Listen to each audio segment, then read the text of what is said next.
Hey guys, Alex from 7th Hour Films back again with Attack on Titan.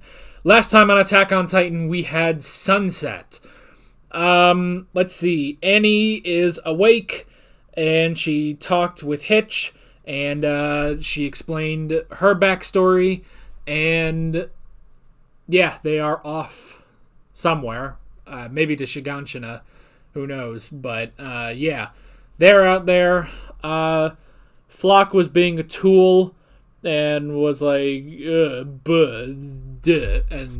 then, yeah, and then, Armin is trying to figure out what the hell he should do, and he has decided that he's going to try to, catch up with Connie in order to convince him not to feed Falco to his mother, and he's also taking Gabi with him. Meanwhile, Peak is with Magath, and then Hanji showed up and was like, "Yo, can we have some help? We're not a threat." And she was like, "Oh yeah, you see that guy over there? He's not a threat. He's just a stubborn bastard who refuses to die," which was pretty cool. So yeah. Yeah, that's, in a way, I guess that is a recap. Anywho. Yeah. As a side note, I have heard the news that, I won't talk too much about it, but I have heard the news that there will be a Season 4 Part 3. I was kind of hoping... I was kind of looking forward to finishing Attack on Titan this year, but nope. I guess I will prolong my agony into 2023. Anywho, like always, the reaction is down in the description and in the pinned comment for your viewing pleasure. So let's just go ahead and jump right back into this episode of Attack on Titan. Here we go.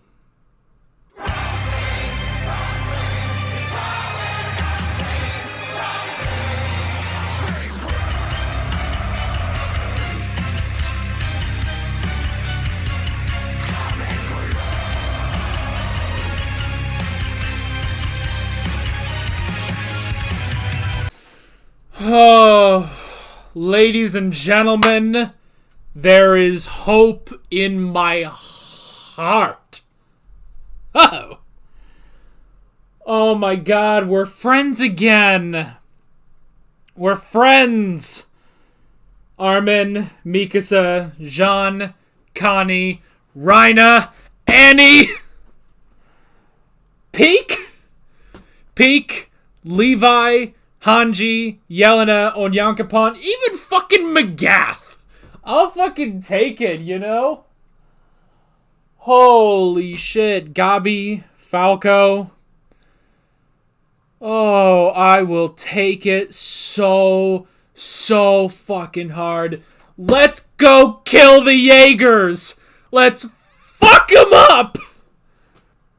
We're not gonna get that before the break, are we? God damn it.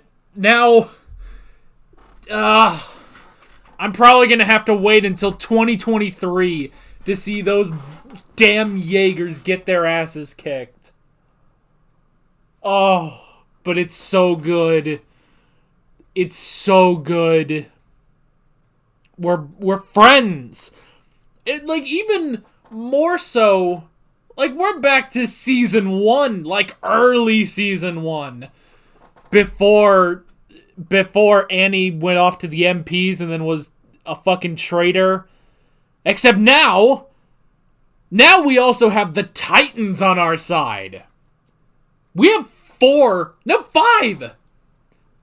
of the 9 Titans are on the good side.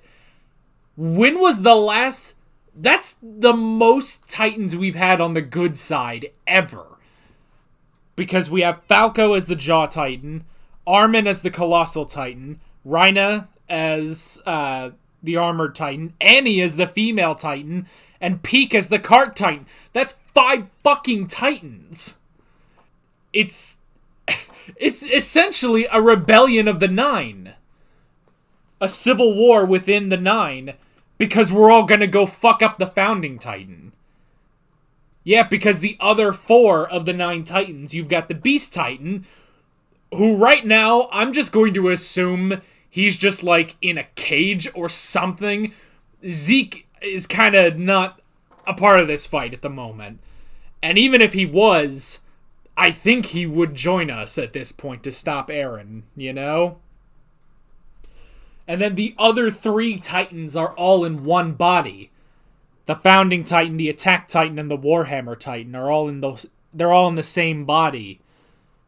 So in a sense, it's 5v1 plus the Scouts, plus Gabi, plus Magath, plus the fucking Ackermans. The fucking Ackermans. He's still alive. I love that. I love that so much. It's not just he's still alive. I love they specify the reason he tanked. Well, maybe not tanked it, but the reason he can still, move and work and live is because he's a fucking Ackerman. Fucking Jesus Christ. That was the other thing. There was a note I forgot to write in here. I'll just write it here at the end. Luis. Fucking Luis. I'll just let her fucking die. I've legitimately forgotten until this point. I was like, oh yeah, that's it. She was the girl that Mikasa saved in season 1 at Trost. Fucking Luis. Fucking thick fuck. Fucking, oh, it's so nice that Flock got fucked. And, at first I was like, wait, no, let Peak fucking kill him. But I get the point of that. That was, Jean got him out of the way, and got in line so that Peak could take, the 3 of them. Oh, that's so good. You know what, Yelena? I don't know if I'll say all is forgiven, but you know what it is? Here's what it is. It's the alliance of convenience. Right now, yes, they are enemies. The Marlians, Yelena, yes, enemies. But there are fucking bigger fish to fry here, Oh god. There are bigger fish to fry here. Namely, a little fucking twerp named Eren Yeager who needs to go get fucked up. I am happy. I am so happy. I'm glad at the very least there are 4 more episodes. I don't know what the fuck is going to happen. I'm sure this happiness is not going to be permanent, but still. I have hope. Because honestly, yes, since the rumbling started, I haven't really had hope. I haven't really had a lot of hope this season, with Eren and his fucking edgelordy bullshit. Stupid ass. Even though I get it, I get why he's doing the rumbling and stuff. It's the end all to protect his friends, But on the other hand, fuck Eren, I guess he does work a lot better as a villain than a protagonist. Eren sucked so hard as a protagonist, they had to make him the villain, And this is literally, we've rounded up every interesting character.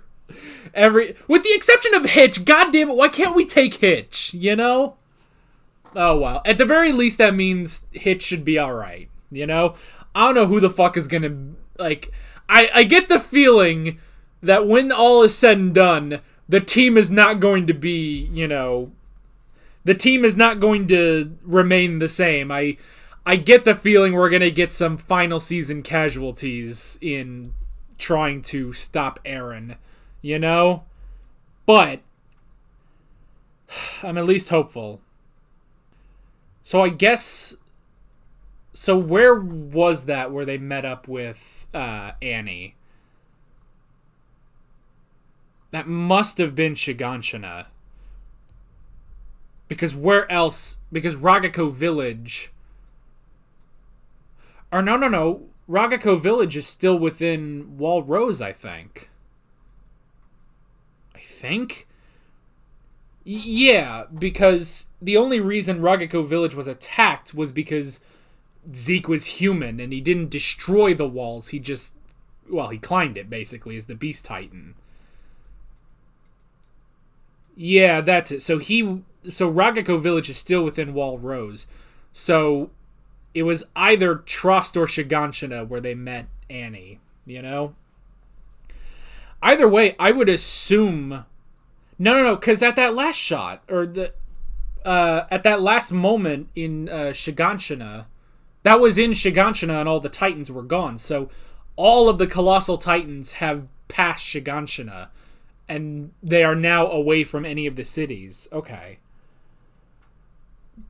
But basically what I'm curious about is how far have they gone in, this has to be like... Well, this is at least the next day, I would assume. Yeah, I would assume this is the next day. So,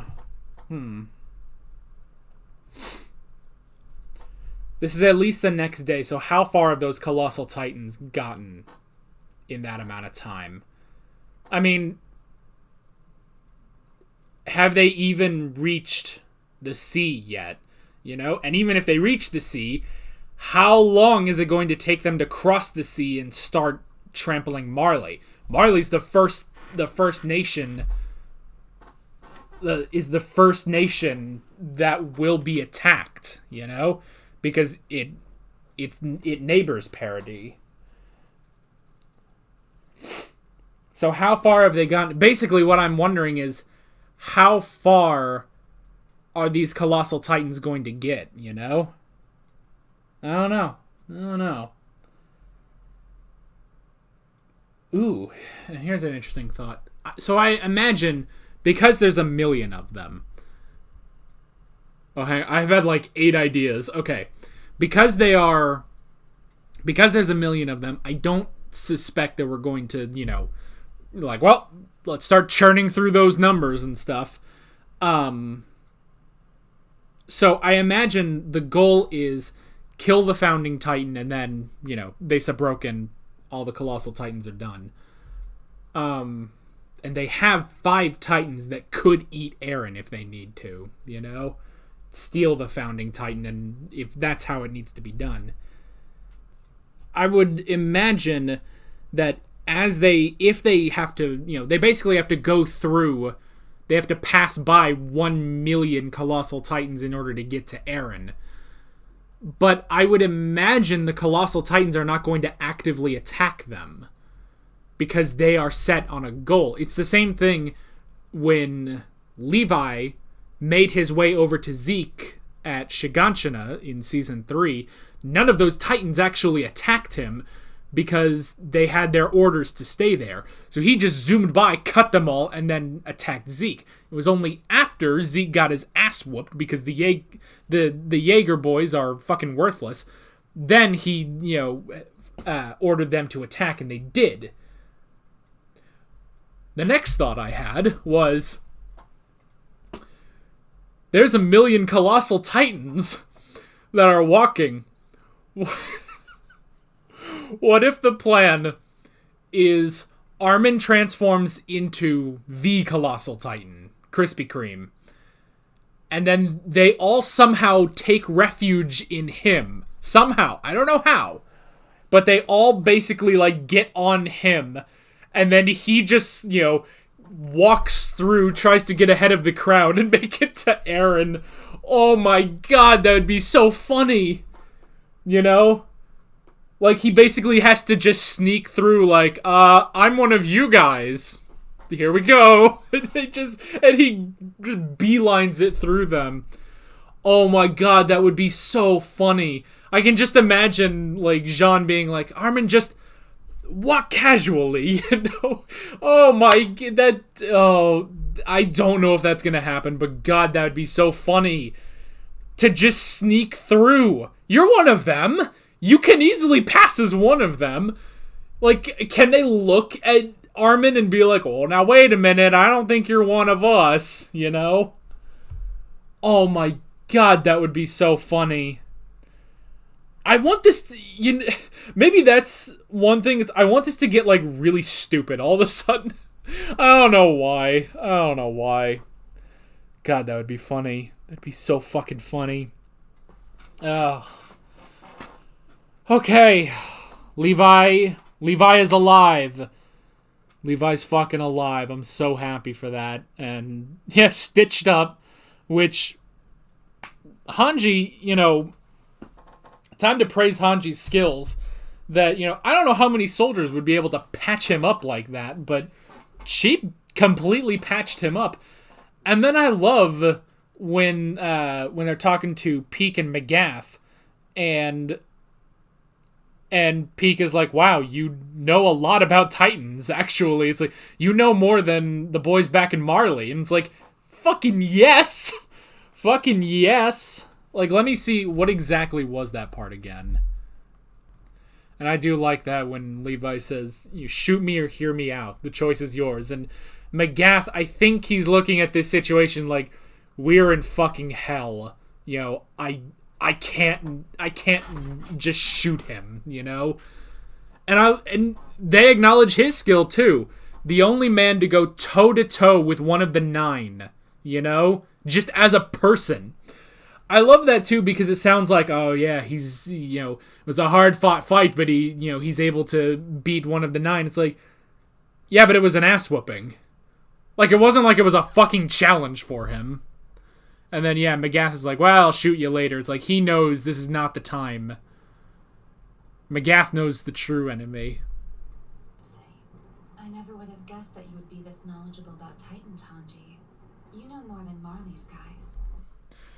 And I guess that's also an acknowledgement because she knows about the royal blood, Which, yeah, they figured it out. And Zeke figured it out as well. Well, he was told by Mr. Saver about the whole thing with, the separation of the founder and the royal blood. But they didn't know until this battle here at Shiganshina. So I like that Peak acknowledged that. I also like Peak is still wearing that scout jacket. It's cute. She's cute. Fuck, she's cute. Anyway, sorry. I'm sorry, I will set aside my waifus for the moment, of which there were a lot of waifus here. Like, all we're missing is Historia, but, And hey, if the Colossal Titans are already past Shiganshina, she's fucking safe. She's fine. Have your baby, you'll be alright. And if we fuck up Eren and Zeke, and the world is like... Here's the thing, here's what I'm thinking, is that if the people of Parity, the fucking Scout Regiment... Yes, with the help of Marley and the 9, if these people stop the fucking rumbling, I have the feeling that the world is gonna look at this and be like, let's leave this fucking island alone, Now maybe that's being optimistic of me. Maybe that's being optimistic, but I hope in my heart of hearts that the people will be like, well, Jesus Christ, they fucking stopped the end of the world, Maybe we ought to leave them the fuck alone. I don't know. Or at the very least, maybe Marley will be like, all right, let's fucking chill. Let's take a chill pill here. I don't know. But yeah, so I like that. Peak acknowledging their skill. Both of them acknowledging Hanji and Levi's knowledge and skill and stuff. So, time to join forces. Connie took Falco to Ragako. I love that it's like, okay, what's this excuse going to be? And it's, will you help me brush its teeth? Like, that is the dumbest excuse he could have come up with. But I love it. I absolutely love it. And I love later when he says, like, yes, this is a terrible idea and I'm an idiot for doing it, but I'm an idiot, so I'm going to do it. Like, I like how he says that. It's like, look, I know that it would be strategically, and just all around better for Falco to keep the Jaw Titan. But fuck it, I'm stupid and I want my mom back. And you know what? I get that.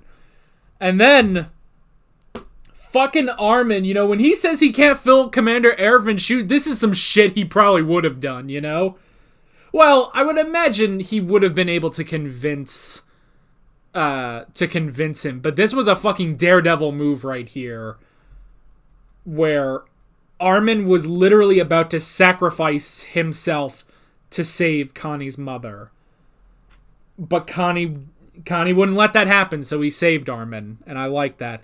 And yeah, just the thought of like, oh shit, like Connie's mother almost inherited the Colossal Titan. Like, whoa, shit, that's crazy. It was a gamble, but there's a part of me, it's like, I think 50% of it, he knew Connie would save him. The other 50% was, well, fuck it. I'm fucking useless. I'm not the commander, so maybe I should just give this up. I think it was sort of maybe 50-50, maybe less than that, maybe a 60-40, but like, it was a gamble. It was a gamble that Connie would save him, I think. And I think that was part of his idea.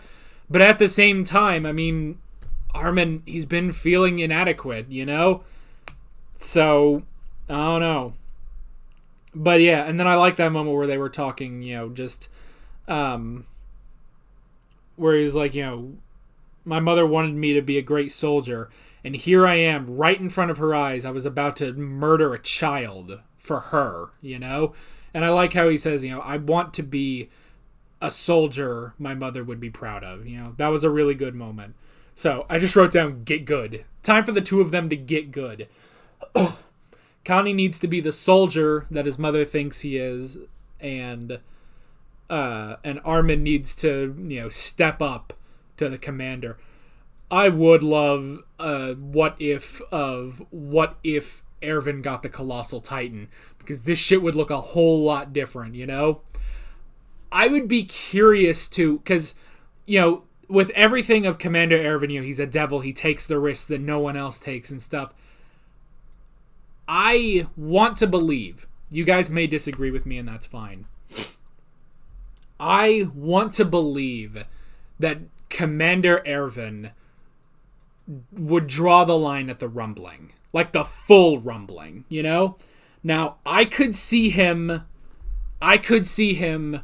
making the case of, well, we pass the Beast Titan through Historia's bloodline. That way there is always the threat of the rumbling, should that be needed. But I feel like he would draw the line at destroying the entire world, I want to believe that, but I'm not sure, I'm not sure. It has been a fucking while since he died, so. Okay. I love how they just ran into Annie, just eating pie. Like, that was really funny. Like, and the fact that, like, I looked at her and I was like, oh, there's some girl there. And I was like, she kind of looks like Annie, whatever. And then it's like, oh, she's blonde. And I thought of Annie, but I just, like, didn't put two and two together. And yeah, so she and Hitch were going to have some pie, but she ran into Armin and Connie. That was funny. And yeah, she's just fucking stuffing her face, because yeah, she hasn't eaten in 4 years. I do like, though, when she goes to Rhina, and suddenly it's like, oh yeah, he's 4 years older than you now. Like, I mean, yes, obviously, she is older, obviously. It's not like she just, jumped forward in time, but I'm pretty sure being in that hardened skin, being in the hardening, has kept her looking, I guess, 15 when now she's 19, Which I think that was about her age. I think you guys told me early on that in the first 3 seasons, pretty much every one of our, cadets to scouts were 15. I think the only exception was Rhina was like 17, I think. Rhina was a little older, so now everyone should be around 19, and Rhina would be 22, 22? No, 21. That's how math works. Yeah.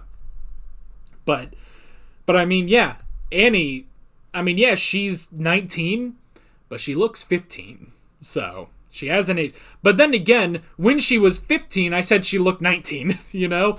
I never bought the ages. Like at the very, very beginning when they first became cadets, it's like, yeah, they're like 12. Like, I don't fucking buy that. I don't fucking buy that they're 12, you know? Anyway.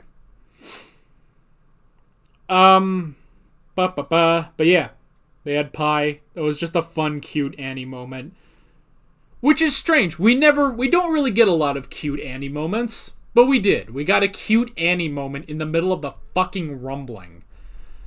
Then we had the trials of Yelena and Onyon Capone. And I'm glad, like, I understand, you know, they're killing Yelena because of her betrayal of the Aegirus, but I like Onyon Capone, so he's the only one of the volunteers who was like, you know what? Fuck you. You know? And I like that. I really like that. But yeah, Yelena, you know, I've said so many times since episode 17, it's like, oh, would she just fucking die already and shit? But once that gun was to her head, I was like, this isn't right.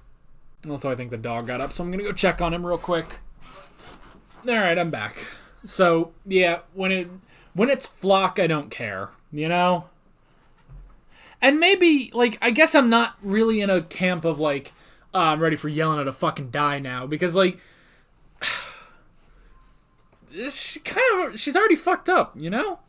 Like, the rumbling is the slap down I've always needed, you know? So, I'm satisfied. And then Onyon Capone being, you know, it's like, oh, you don't want to be a part of the Eldian Empire and stuff, and it's like, dude, I came to you guys to help my people be free from Marley. Your plan was to kill them. Not just the Marleyans, but my people too. Why would I stay with you guys? Like, yeah, it's amazing how fucking contradictory the Jaegerists are. It's like, no. This isn't just, oh, we have to be devils and stuff. No, this is being an asshole. This is being exactly as bad as the Marleyans. Like, this is exactly as bad as the people you're killing. You know? Like, good job. Good job being the better people. You fuck. Fucking fickety fuck. But yeah, but I love that Onyon Capone's just being like, look, fuck you people. You know? And then I love that. The 4 shots to signal. And I love they all allied off screen. Like, that was really good, you know? We didn't have the meetup of, you know, Armin, Mikasa, Peak, Levi, you know. Like, they all gathered off screen. They all gave a plan with Jean. Like, that all was really, really good. And yeah, Peak fucking saved them. I love having fucking Peak on our side. Ugh! It's so nice because, you know, at the beginning of the season, you're watching all this shit in Marley, and it's like, do I root for these guys? I don't know. It's like, I mean, the Eldians are okay, but I don't know. You're kind of waiting for Gabi's character arc and shit. And now it's just like, fuck it. Alliance of Convenience. It means I get all my waifus, basically. It's brilliant, you know? I get all my waifus with the exception of the dead one and the pregnant one. That sounds way worse than I meant that to be. Oh well.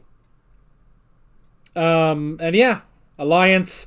We get to be comrades. Ryan has got to be fucking ecstatic, you know? It's like, yes, he has to go fucking fight again, our poor suffering boy, you know? But he gets all his friends back, you know?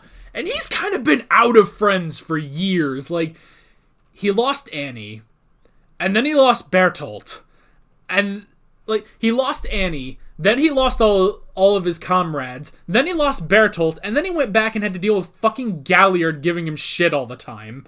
You know? Like, the only nice person there was Peak! And, I mean, he did care for the kids, you know? Udo, Zofia, Falco, Gabi, so there was at least that, but still. So, he must be ecstatic. He gets Annie back and the rest of his friends. And now I think the dog wants in again, so I gotta go check on that. Ugh. So the last thing is Luis, who fucking kind of... Luis is the one where it's like, this is kind of sad, you know? That girl who had hope, and then she joined with an idiot. I'll never get over the fact that these people threw in their lot with the biggest idiot in the show. Like, I know we say Connie and Sasha were idiots, but Aaron's a fucking moron, you know? So, he's a different kind of moron, but a moron nonetheless. And they all threw their lot in with him. But interesting stuff with the scarf. The topic of the scarf was brought up when she talked to Aaron the once, and he said, "Oh, throw it away." So I think he definitely is a lost cause now. So, and I think that may be the point where Mika's is like, okay, I have to end this, because this isn't the Aaron that... Honestly, it's not the Aaron I grew up with. Aaron, let's all kind of be honest, once he had that vision at the end of season 3 when he touched Historia's hand, that's the end of the Aaron we knew. You know? Aaron, I mean, he was a character. He was a character. He was fighting for his freedom. He was fighting the Titans. But once he got that vision, once he got that memory from his dad that was given to him by himself from the future, whatever, Aaron became a slave to his own future. He looked at all of this, like, you can go with the whole, well, he's doing this for his friends and all that. It's like, sure, he is a slave to his own future, though. Because he is looking at everything. He is literally subjugated to his own future self. It's like Danny Phantom, the ultimate enemy, you know? Self-fulfilling prophecy. If he didn't send these memories back to Grisha, to him, this probably wouldn't have happened. He wouldn't have changed so much. He is literally a slave to his own damn self, yet claims to be free. Like the fucking dumbass that he is, you know? Anyway, we're running on to an hour on this recording. I gotta stop and I need to move on to other stuff, and there's only so many times I can call Aaron a dumbass. But we'll add that one to the counter too. There's no counter. I'm not putting in a counter, but still.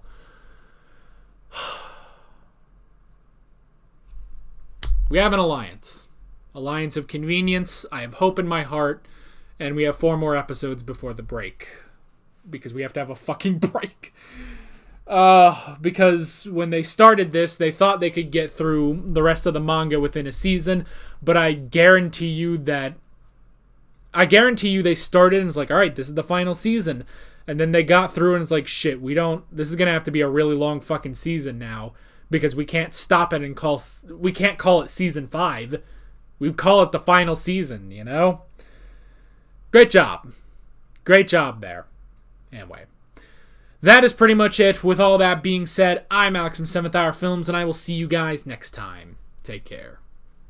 Alright guys, thanks for watching this video. There's a bunch of links on screen if you want to go click around to any of those. There's a playlist for all of my Attack on Titan reactions, as well as another video you can go click on if you want. There's also a subscribe button and a Patreon button on screen, as well as other links in the description if you want to go check out any of those. See you guys later.